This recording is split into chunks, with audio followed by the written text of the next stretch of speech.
If you concentrate solely on your career, you can get a long way in your career. And I would say that that's a strategy that a minority of men preferentially do. That's all they do. They work like 70, 80 hours a week.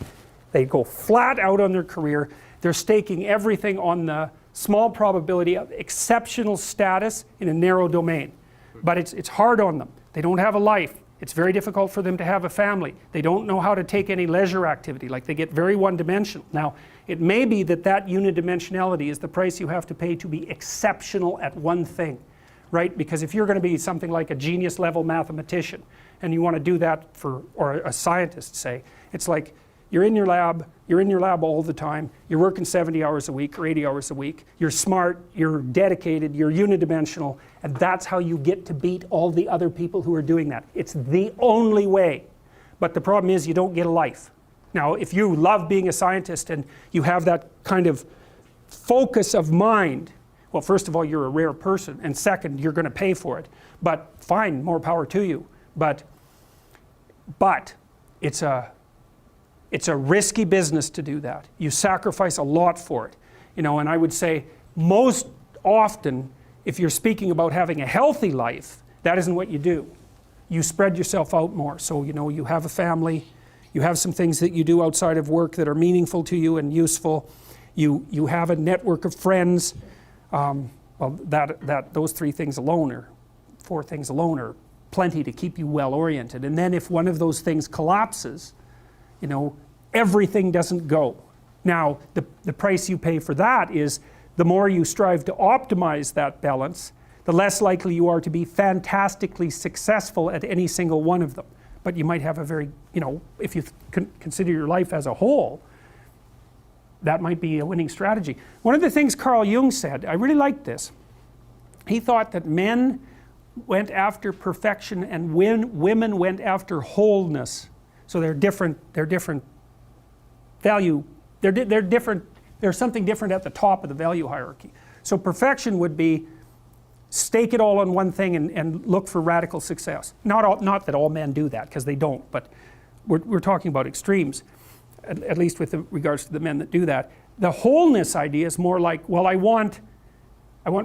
it's like I want one thing in my life to be 150%, or I want 5 things in my life to be 80%.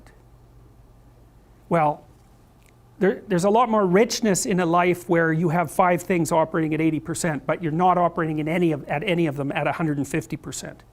So, and I really believe this because I've watched men and women go through their careers now for a long period of time, and one of the things that, there's lots of things that produce this, but one of the things that I've noticed is that mostly women in their 30s bail out of unidimensional careers. They won't do them. They won't put in the 80 hours a week that they would have to put in order to dominate that particular area. And it isn't, the reason that they won't do it is because they decide it's not worth it. And no wonder, because why would that be worth it? You have to ask yourself that. It's like, well, you want to be an outstanding scientist. It's like, okay, really, that's what you want, because that means that's what you do. Because you're competing with other people, you know, they're smart, they're hardworking, and if you want to be at the top, you have to be smarter and work harder than any of them. And working hard means working long hours. I mean, it also means working diligently, but in the final analysis, it's also an additive issue.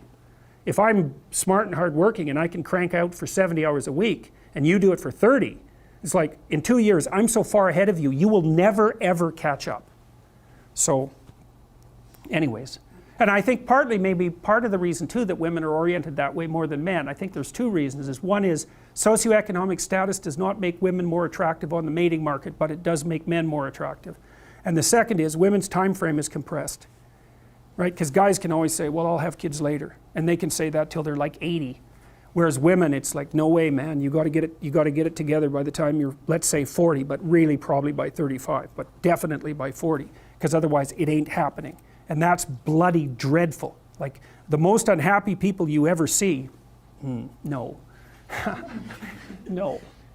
One of the common routes to extreme unhappiness is to want children and not have them. I wouldn't recommend that.